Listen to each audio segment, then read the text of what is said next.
Well, folks, I want to welcome you to the Waypoint 55 webinar, which is a webinar every month that we have for lay leaders in the church in 55 minutes or less on a ministry-related topic.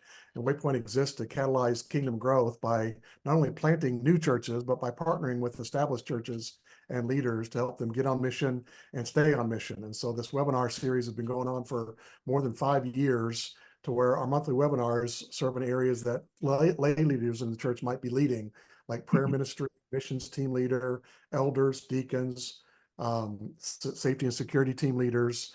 And we have a YouTube channel. If you search on Waypoint Church Partners on YouTube, you'll see our YouTube channel that has the history of all of those 60 or 70 webinars. Each of them are categorized in playlists in the area of ministry that you serve.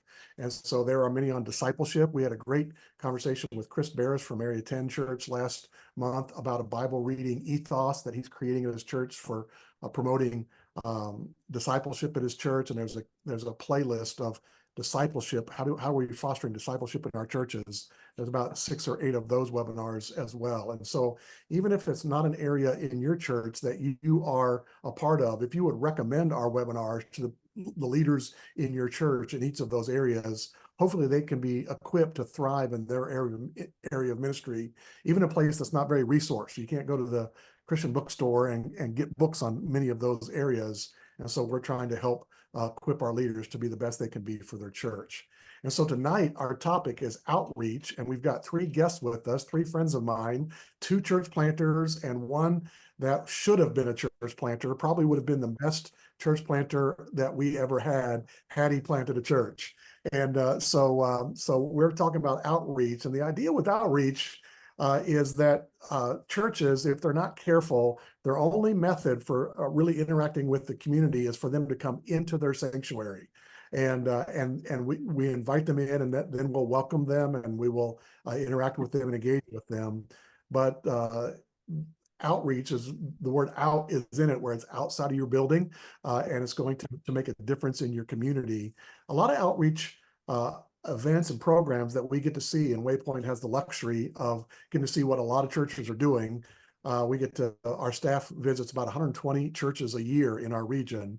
So we get to see a little bit of everything that's going on. But I've selected the 3 tonight because they're things that are actually serving the community versus just having an event where we're kind of promoting our church outside of our building.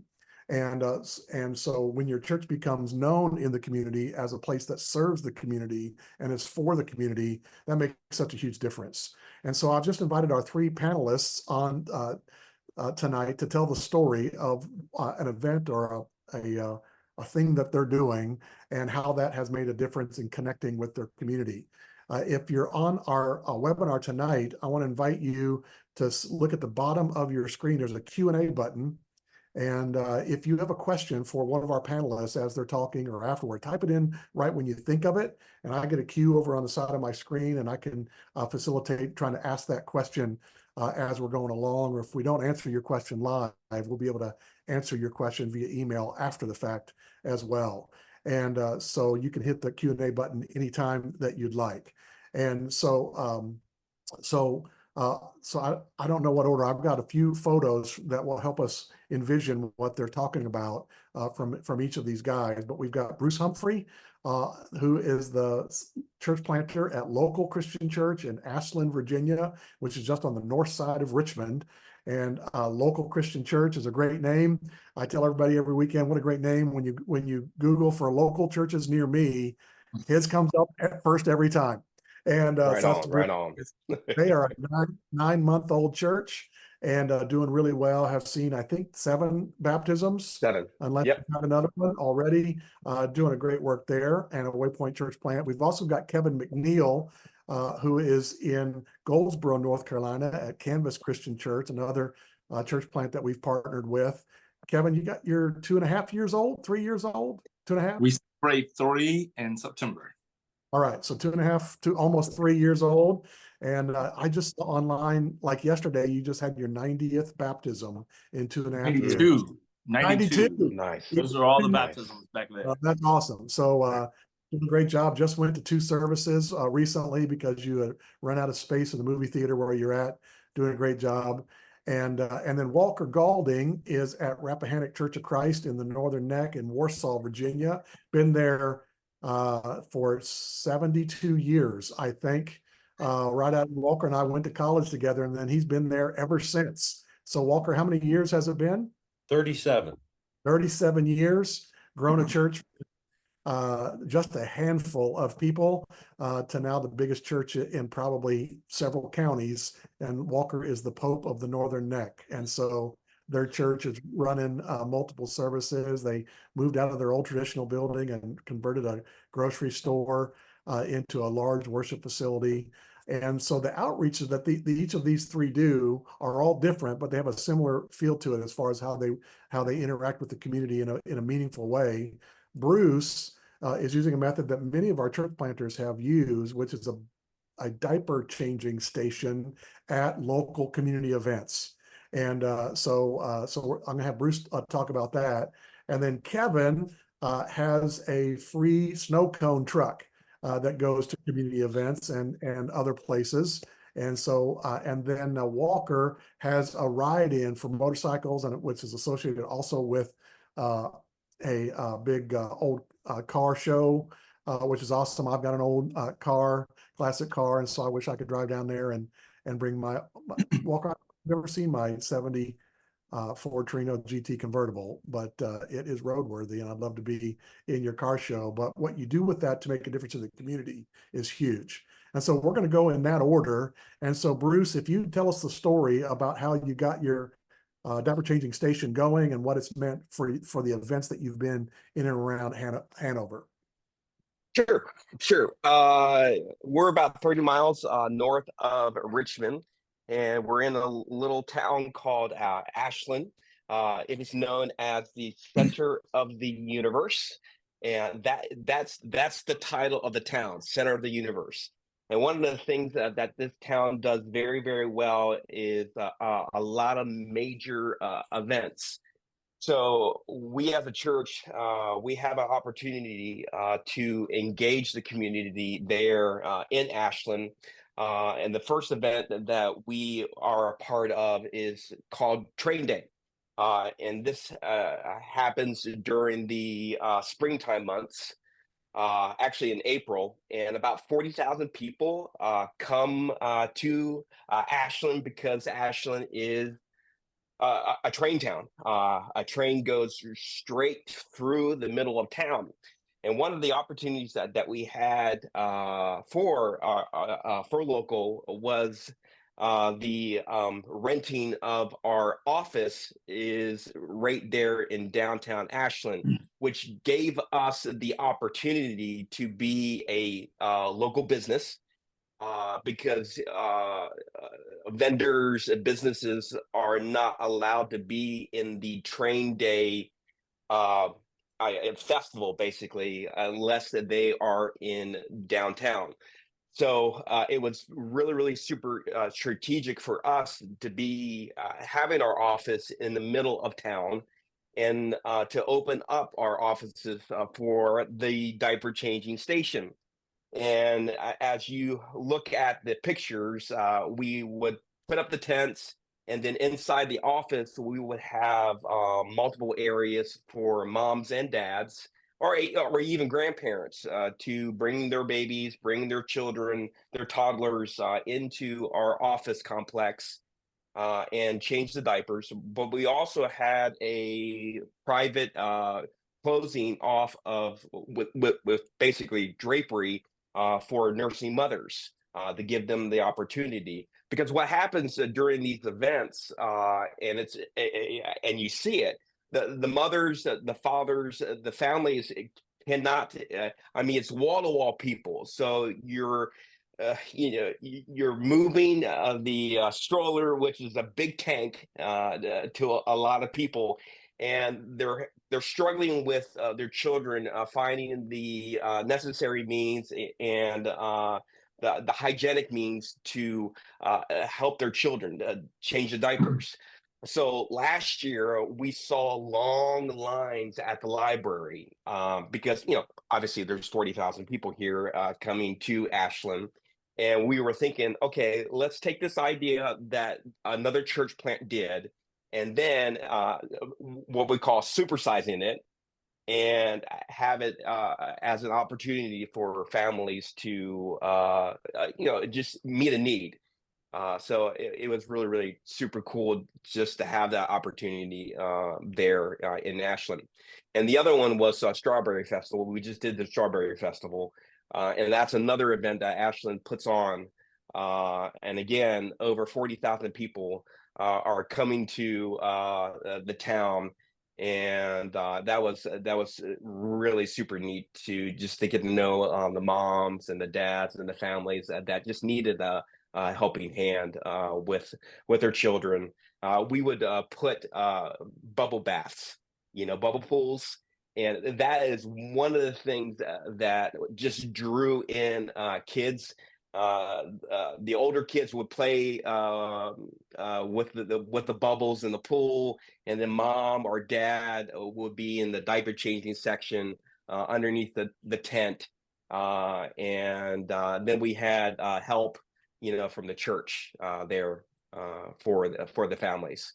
A lot of great conversations. That's the most important piece. Just connecting with people and getting to know their story, learning where they're at and where they're coming from. Because these events that Ashland puts on is very regional. So we meet a lot of people from all over the Richmond area. Yeah. I love the idea of this one because you get them to stop for a moment and you have a reason to talk to them, which Right. as a planter, you're going into a town, unless you're as extroverted as Kevin McNeil, you're trying to Right. figure out a reason to talk to a stranger.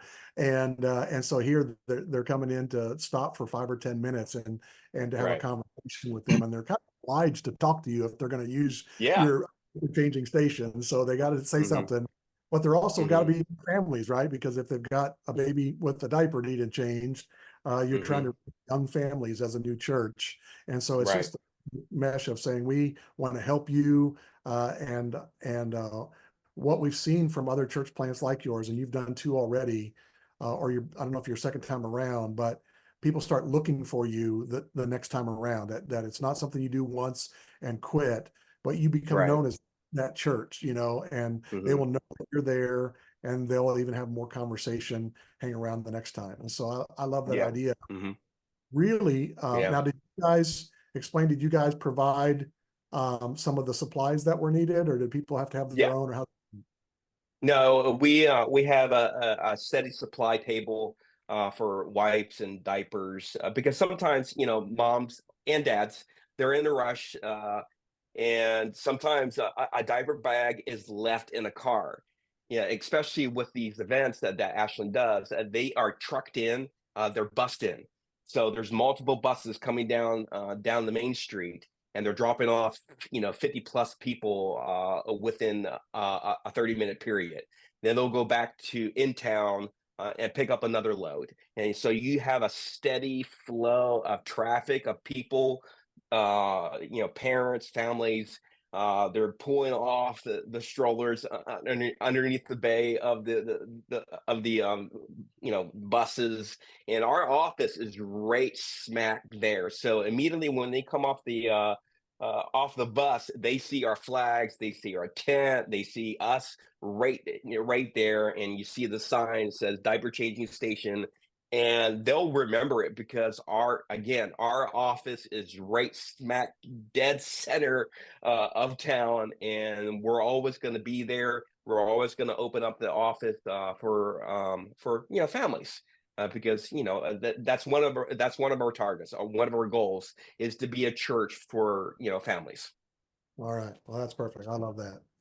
Well, I want to transition and remind people that if you got questions that you'd like to ask Bruce about a diaper changing station, any logistical questions or functional questions about what they did, I showed the picture there. I could re-show it where you purchase a banner that had your Right. logo and the thing, so that you can reuse that over and over again. And so that was a cost, and the tent was a cost, and then supplies each time would be a cost. But relatively speaking, it's pretty affordable to put on a really meaningful, simple service to the community And the good thing is they come to you, right? Is that the Yes. 40,000 people pass by your place in an afternoon, and most church planters would kill to have 40,000 people walk by Oh, their it is incredible. I mean, it's so good. It is It's so good. well, let me switch to Kevin McNeil, but if you got a question for Bruce, go ahead and hit that on your Q&A button, and I'll try and insert that when we get a chance. But Kevin, why don't you tell us about the your snow cone truck, how that works? I've got a few photos that I can show of it, but tell us the story of your snow cone truck and some of the ways that you've served your community with that. Yeah, man, I think the longer you mentioned something to Bruce, you know, the longer that we've been doing this now, we're almost known in the community as the church. Oh, you guys are snow cones. Oh, yeah, yeah, we know you. And so we've been doing this for, it's coming up. Our church is almost 3, but we've been here since 2020. So we've been in the community for about 4 years doing this. So people know us now. I have to give credit where credit's due, though. The whole inspiration from this truck, it came from Brett Andrews. They have a similar truck up at New Life. It's called the Fun Truck. And then a guy named Scott Halter in Greensboro, he has an ice cream truck. And I said, man, these are really cool, but I just need my own thing. And I was like, oh, let's just give snow cones. And so we just bought a UPS truck. We cut a hole in the middle of it. We bought a window from, oh yeah, there it is. We bought a window from a junkyard and we put that in. And the paint job actually cost way more than the truck. And I get a lot of credit for this truck, but I'll give a huge shout out to Corey Pileggi at Collective Church, because he's the one that really helped me get this off the ground. He designed it. He was way more talented in that area than I was. But we basically have a truck. It says Canvas Church, free snow cones. And we drive it around and we give free snow cones. You see right there, the little girl that's getting the snow cone on the thing. It says, rent this truck for free at mycanvaschurch.org. And that's our website. We have our Facebook there and our Instagram there. And people, whenever they come up to the truck, they are always so dumbfounded. Like they'll come up and they'll say, like they'll have a wallet and we'll say, hey, it's totally, we'll take their order. And then they'll say, well, how much do we owe you? And we'll say, well, nothing. Like, you don't know anything. And they're like, what? And then we'll point to the sign, is this free snow cones? And they're like, oh, why are you doing this? And we're like, oh, we're just a church in town and we care about people. We wanted to give out free snow cones. And they really have no idea how to handle it. We just use that moment to build relationships and get to know people. I mean, we don't try to preach a whole sermon to them. We don't try to force anything on them. If anything, we just take that moment to get to know them. Like, hey, well, where are you from? Are you from Goldsboro? Are you from, are you from North Carolina? How long have you been here? We're in a military town, so people from all over. And it's been great. When we first started, we would go places, like we would go to the park or we'd go to a school or whatever. And people almost didn't believe us. We'd be like, yeah, go to our website and rent this truck out. But then now that we've been doing it for a while, we have to say no to so many events, because if we said yes, we'd be out there giving out snow cones. The military base in town, they have allowed us to come on for multiple events. The lady that runs the events over there likes us so much that she sent us a Christmas card. They, like any event they have, we will be out there on the military base serving snow cones. There's a few organizations in town, a few schools, a few businesses. The hospital called us the other day. And we're like, hey, we're trying to give stuff to our employees. Is there any way you can come out here and give snow cones? So we did that. And I mean, because there's no bait and switch, everyone loves it. Everyone knows us, and it's a great way to get to know people. You talk about going out to them instead of them coming to you. Like, we go out to them and their guard is down.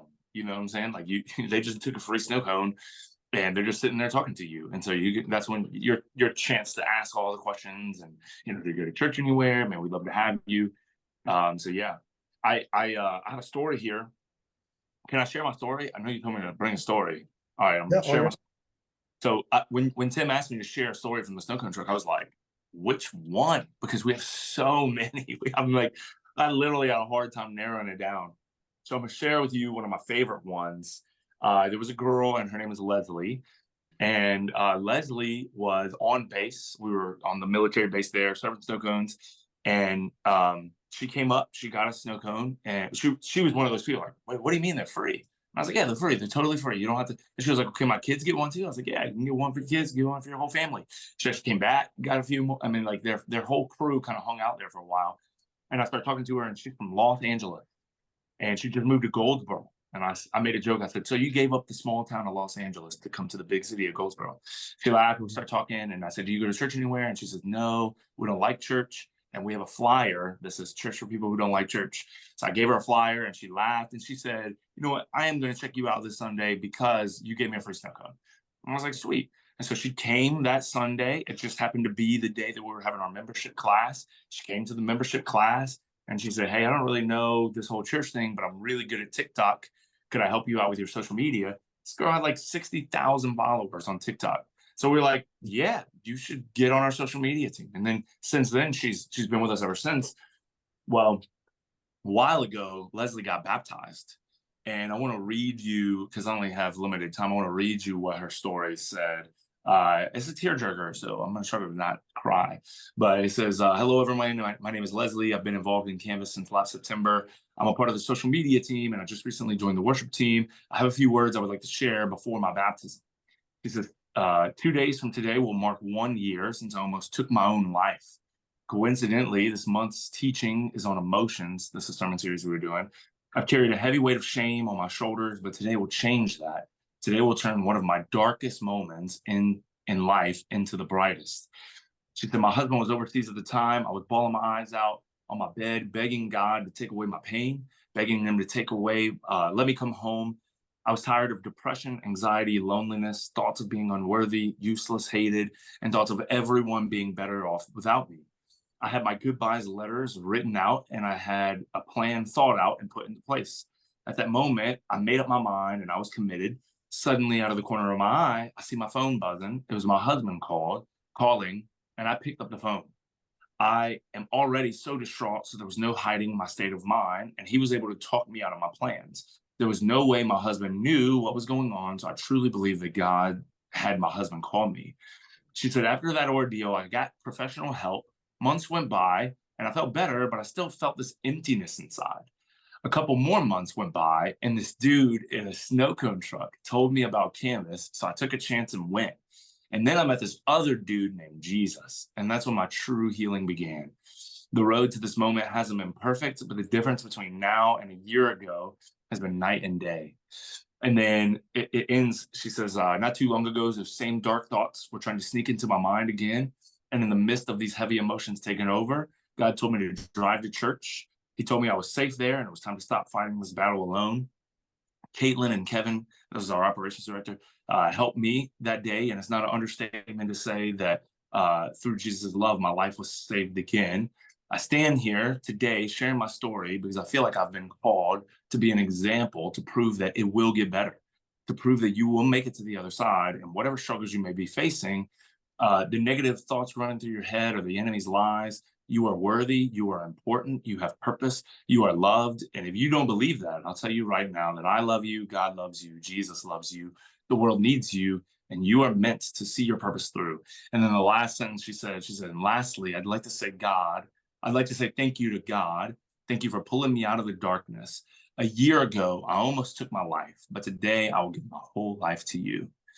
And it's really cool, man. She's one of the best leaders in our church. She just enrolled to a Christian college. I mean, this girl is like night and day difference, all because of a free snow cone, you know? And so we think it's incredible, man. It's awesome.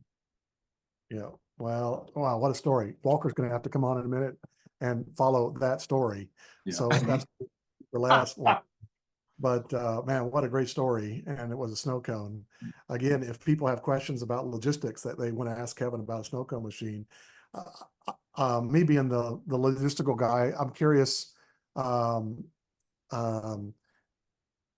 do you have to have like business insurance extra? Is that just on the church insurance? So we tried. I mean, we do have insurance for the truck, just like auto insurance, but yeah, I mean, like you're not breaking any health codes. You're not doing. I mean, it's just sugar water.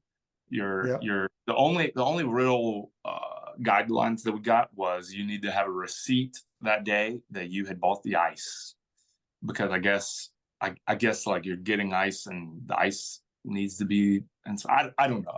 I truly don't know. I just know we buy a bunch of ice every time we go out. So That's awesome. Yeah, because the ice cream truck or other things that, who knows how long the ice cream's been sitting in a freezer and that kind of thing. exactly. So Exactly.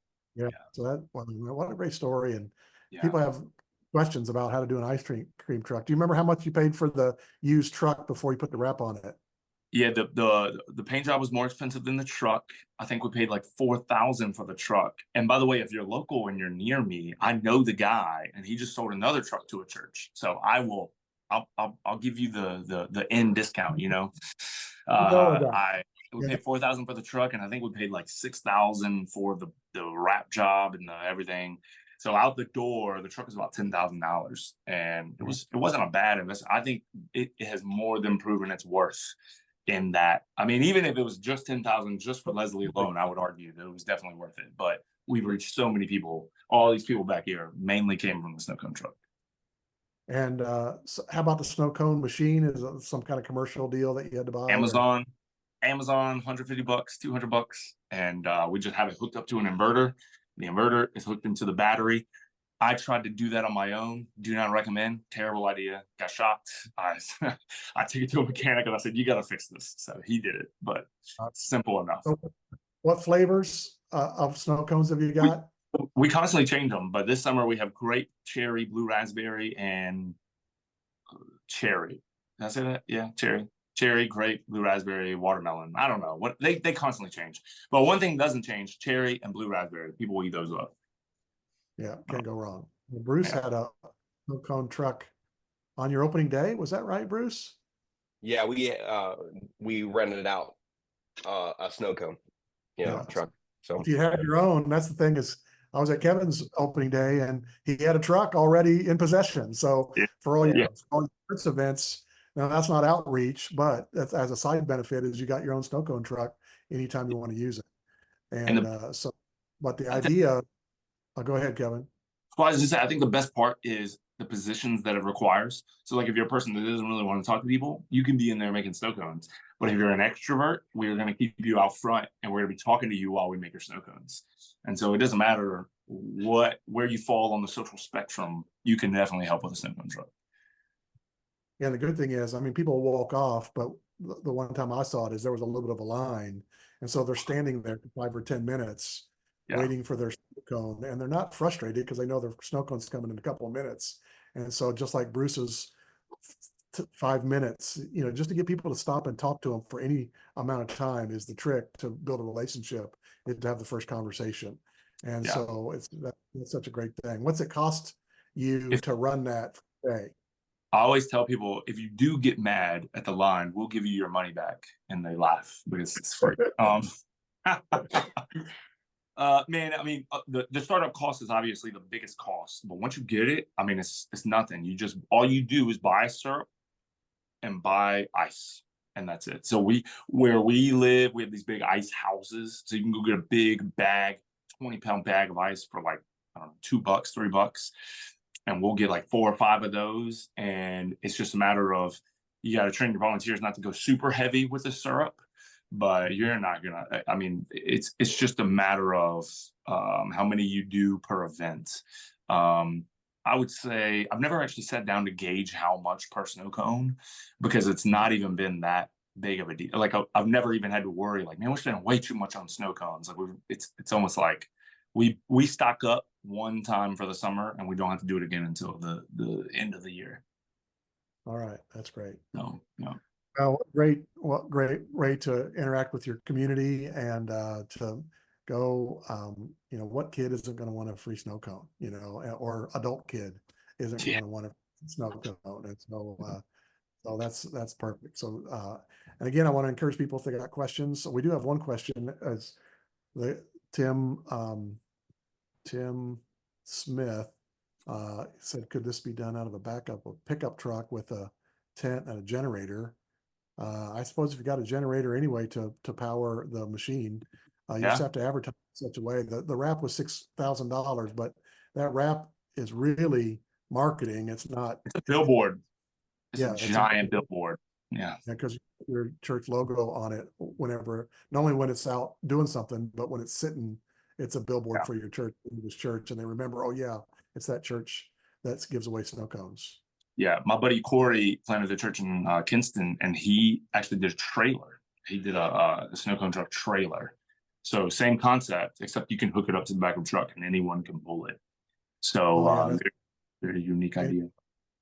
a decent sized SUV that's got a hitch. You can pull that anywhere. That's great. Yeah. Yeah. All right, Walker, we saved the best for last, or at least the biggest for last. I'd love for you to tell the story of your ride-in when it got started. I know you've been doing it for many years, but just tell us the story of your ride-in and how that's helped your church.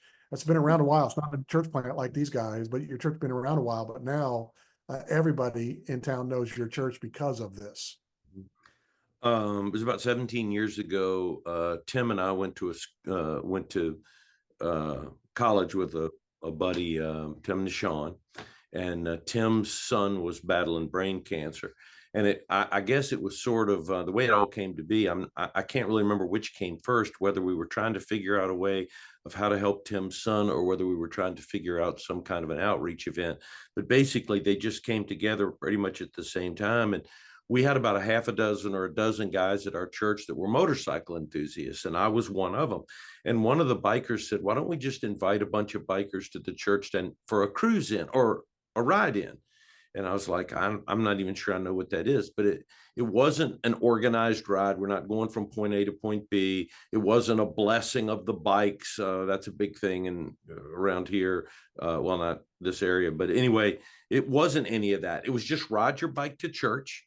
Park it and show off, walk around and look at all the other machines, revel in the chrome and the horsepower, and come inside for an hour church service. And then afterwards, we'll feed you a free lunch and you can be on your way to either take a little tour of the area or ride back home. Oh, and by the way, while you're here, drop $5 or $100 into this receptacle. We're going to help this family that's got a sick child. It wasn't until later that we figured out that you wave a sick child in front of a bunch of greasy bikers. It's like throwing a lit match in a bathtub full of gasoline. I mean, those guys just went crazy over this thing. So we committed to do this ride in. We were going to pay all of our expenses from the church budget. The church was going to foot the bill for everything. And then day of, every penny, including regular offering, would go to the family of this sick child. Every red cent, we promised them. And by the way, it doesn't cost the biker who rides in, or now car and truck guys who come in, cost them nothing. They don't have to pay for anything. And it's donations only, and it's no pressure. We decided those were some of the things we were going to do. We're not going to be pressure, but everybody wants to do this. We market it heavily for about 2 or 3 months. We always do it on the second or on the first Sunday of every June, so people know it's coming. And there are hundreds of bikers coming into this little small town on the first Sunday of June. And I love the fact that you guys were talking about how, oh, you're the snow cone truck, or you're, the changing station. Well, people in the Warsaw area on the first Sunday of June, Tappahannock, Virginia, Warsaw, Virginia, they will actually go out and put their little folding chairs on the side of the road to watch the motorcycles go by. But anyway, we approached a large motorcycle dealership in Fredericksburg to donate door prizes in exchange for us, mentioning their name at church. And what we settled on was, they said, every dollar you spend, we'll donate $1 in door prizes. So we spend $500 in door prizes at this motorcycle dealership. They double that. They give us $500. So basically what they're doing is they're selling us a bunch of stuff at cost. We're spending $500, but we're able to give away $1,000 in door prizes. All of this just to kind of mimic the whole car show kind of ideas. Later on, we opened that up to classic, vintage, and collector cars and trucks. And a local Chevrolet dealership has picked up the idea of sponsoring door prizes for that group. So the first year, oh, by the way, I wanted to say this. We hired we hire a local blues band, and they play outside in the parking lot while people walk around and gawk at the classic cars and the motorcycles, and the blues band outside, they stop playing, before we go in to have our worship service. And it's just basically a big, I mean, it sounds like Bruce's deal where we don't have 40,000 people, but just, a bunch of people come together to hang out and just walk around, have something in common, and have fun. The first year we did it, like I said, I think we had about a dozen guys in the church that rode motorcycles. And I remember the first year we did it 17 years ago, I was just so hoping that we could come up with 25 motorcycles. I didn't want to be too embarrassed by this thing if it didn't fly. We were hoping for 25 bikes. We got a little more than double that. This year, we did this 3 weeks ago. We had over 200 motorcycles, over 100 cars and trucks. We had over 900 people. Our normal attendance is like 575, 600. We had over 900 people here. And for quite a few of them, it's the only time they go to church all year, is when they come down to Warsaw and go to the Josh Bond ride in.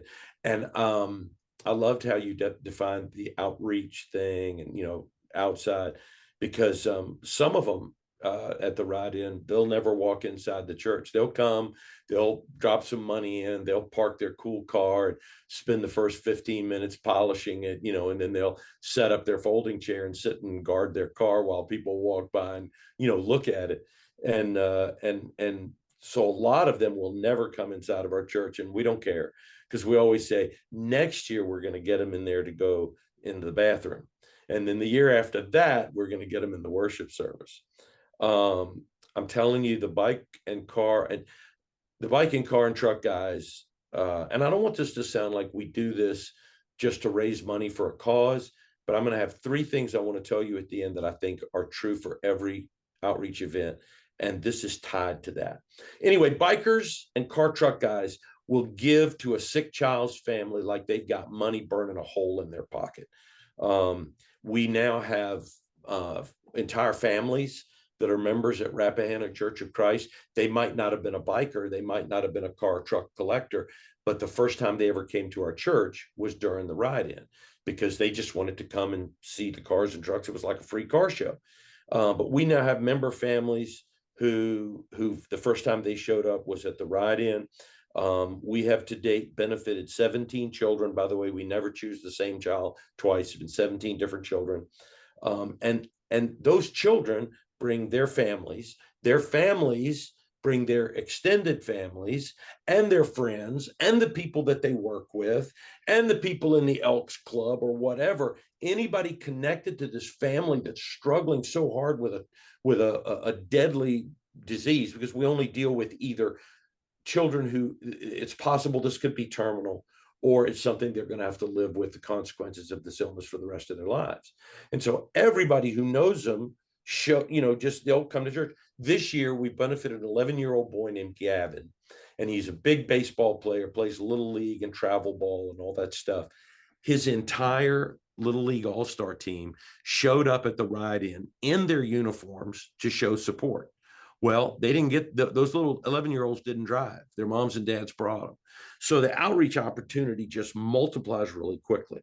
Of the 17 children, I only personally knew one of them before we chose them. We've used local children, kids from Roanoke, Ashland this year, Bruce, Mechanicsville, Kentucky.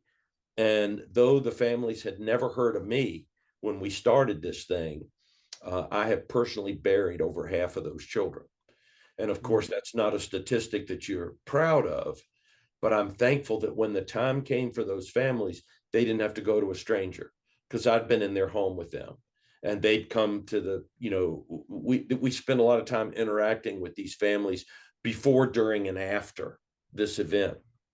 The most we ever collected was over $70,000 in 3 hours. That's a lot of bake sales and car washes. We've donated over $500,000 in 17 years. And this year, I'm most proud that this year we cooked 800 pounds of pork barbecue and served it. And so that was some good eating. If I may, let me say, for those of you who are watching, for maybe most of you, a ride in is the dumbest thing you could do. It just doesn't fit you and fit your scenario. But I just want to share, if I have time, 3 pieces of advice that apply to any outreach event. Is that okay, Tim? Three All right, quick ahead. 3 quick pieces of advice. Number 1, and this is why I tie it into the idea of, I don't want this to sound like we're all about the money. But for me, if you do an outreach event, do an outreach event with a purpose. Bruce, what an easy idea that I never thought of. You know, that diaper change, it's very purposeful. But have a purpose. Our purpose is providing a place for our community, and then also for people from other communities and even from outside the state to just come and share common interest, old antique cars and motorcycles. And then, of course, the second purpose we have is making a significant impact on a family. So I would say, number 1, have some kind of significant purpose in what you're doing. You can do something random, that's fine, but a purpose is better. Number 2, use the tools in your toolbox.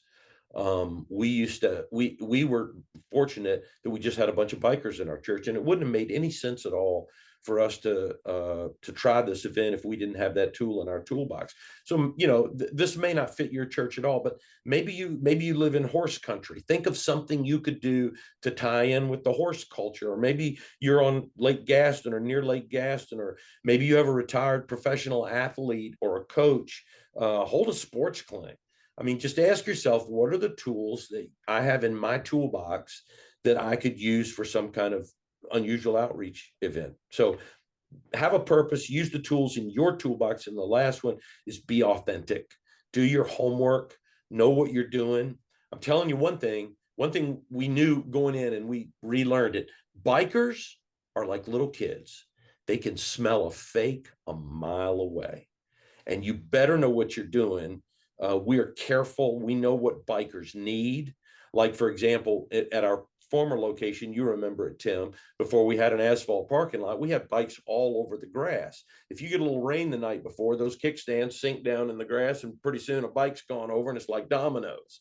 So you can get these little plastic plates called kickstand plates. We ordered 1,000 kickstand plates with our names on them. Guy would ride in. We'd have a guy that before he could even get his helmet off, he was standing there with a bottle of ice cold water and a kickstand plate.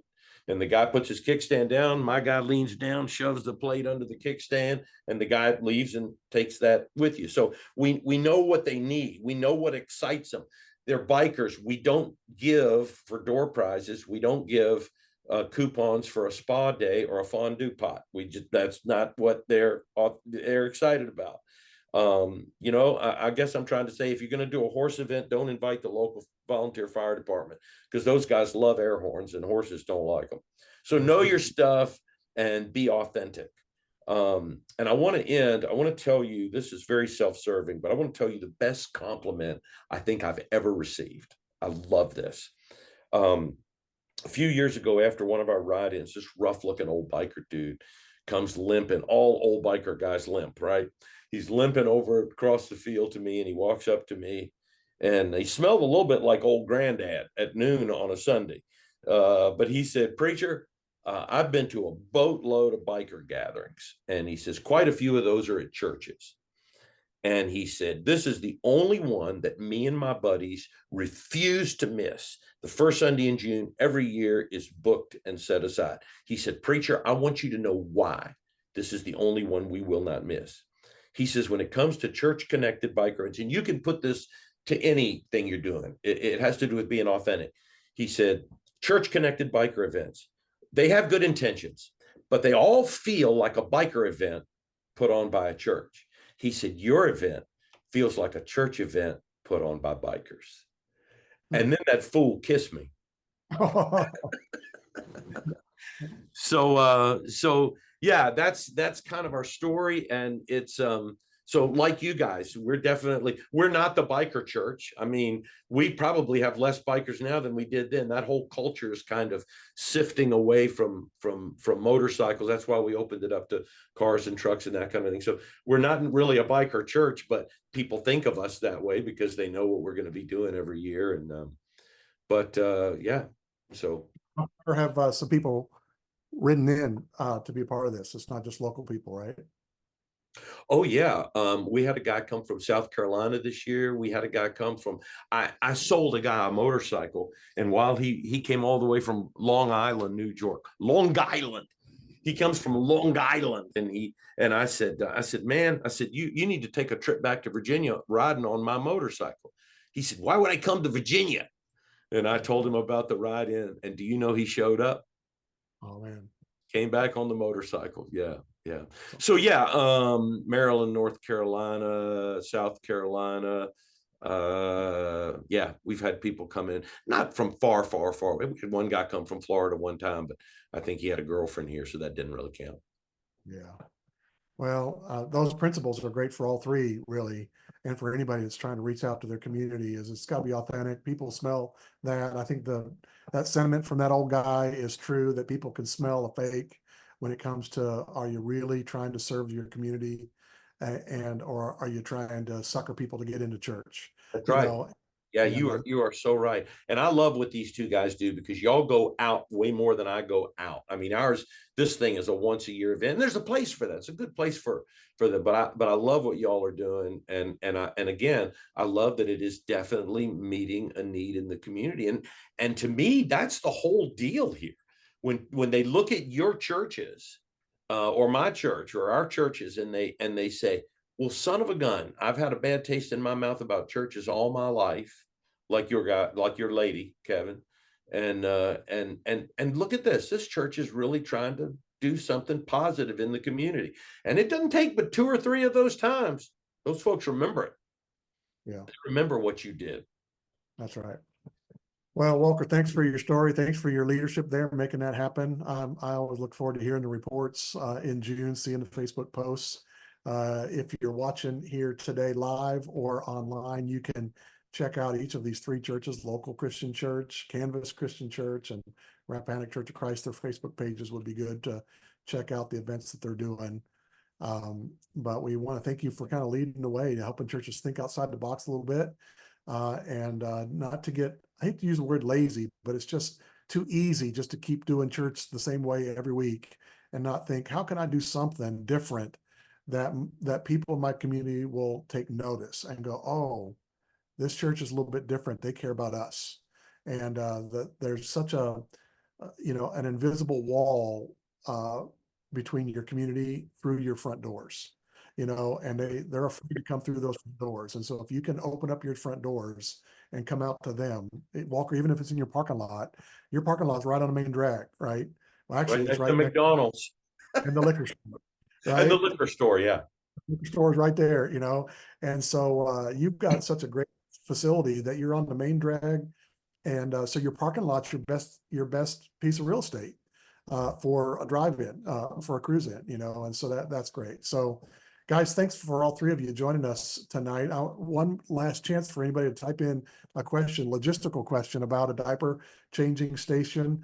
Bruce, I love the value add. If you think about if they're going to stop about that, I know I'm on Bruce's oversight team, and he talks about having events at his church for people to stay 5 minutes more after church. If you can have an event after church, and so a snow cone truck outside in the parking lot.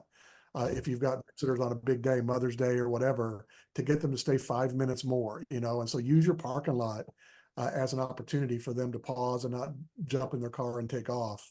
And because it's them getting to know a person and having a conversation with a real person. Well, churches have become really good at first impressions, but almost a lot of churches that I go to that they do their first impressions well, it's too good. And it's too slick. And everybody knows they've been trained to this person needs to say hello, and then this person at this door and this person at this door. But when a person in your church has a conversation with a person not in your church, they feel like I can belong here. And each of these events gives you an opportunity to have a 5-minute conversation with real people at the church and not just the preacher. Bruce, I thought it was great. I think on a recent meeting, you said you weren't even at the diaper changing station because you were somewhere else in town doing a different event, Right. maybe at the Strawberry Festival. Right. And so it was just your church people being there. Yeah. And so it wasn't a preacher out there trying to Yeah. sucker people coming to church. It was just your church people serving the town. Mm-hmm. and Kevin, people using your truck Yeah. all over, it's the same way, and so people notice the difference. And even if they're jaded about church, there's something that you can do that says, we're not that church that you think every church is like. And then you've got an opportunity to have some tremendous stories like Leslie's story. If we could package that and tell that story over and over again, we'd go along. Well, we don't have any more questions to raise tonight. So guys, thanks for your time tonight. I don't know if any of you have any further comments after hearing kind of that, the three of you. Yeah, I have a question for Bruce. Yeah. Yeah. If Ashland is the center of the universe and your church is in the center of town, does that mean your church is the center of the universe? Oh yeah. Yeah. Yeah. There you go. That's right. That's Yeah. right. I Mhm. just smell a marketing strategy. Yeah. Right on. Right on. I mean, The center of the center of the God's universe. gift from the heavens. Yeah, that's right. That's funny. All right, guys. Well, folks, thanks for joining us Love it. tonight for this webinar. I do want to invite you to check out our upcoming webinars on different topics. We also have an event coming up this fall. That's kind of a new thing for Waypoint. It's an evening event on Tuesday, November 19th. It's a discipleship summit about how you can promote discipleship culture in your church.